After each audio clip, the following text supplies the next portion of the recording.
A toe kick is the small, recessed space between the bottom of your cabinets and the floor. At KZ Kitchen, we offer two types of toe kicks, aluminum toe kicks and matching color wood toe kicks.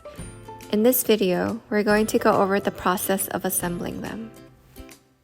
Let's start with the aluminum toe kick. You can find the hardware needed from the pack of accessories that come with your cabinet. Take out the aluminum toe kicks, toe kick clips, toe kick connectors, and ABS legs. Step 1. Start with the ABS legs. ABS legs are put under a cabinet to support the toe kick. The height of the ABS legs is adjustable and has a range of 4.5 inches to 5.25 inches.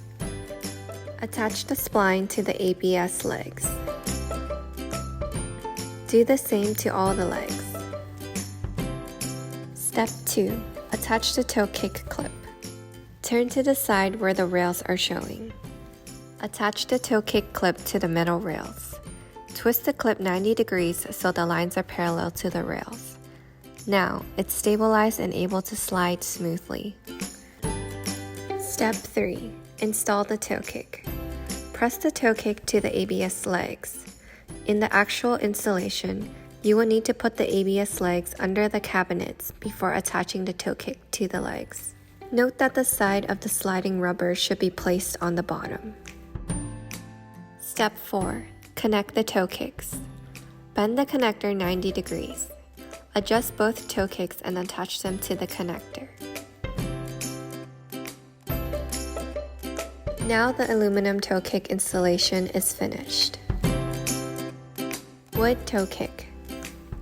Installing a wood toe kick is similar to the aluminum toe kick. The only two differences are there is no connector and you will need to screw the toe kick clip onto the toe kick.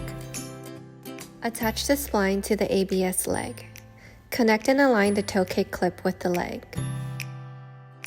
Do the same to all the legs. Now that the toe kick installation is complete, it will better protect your kitchen and make it longer lasting.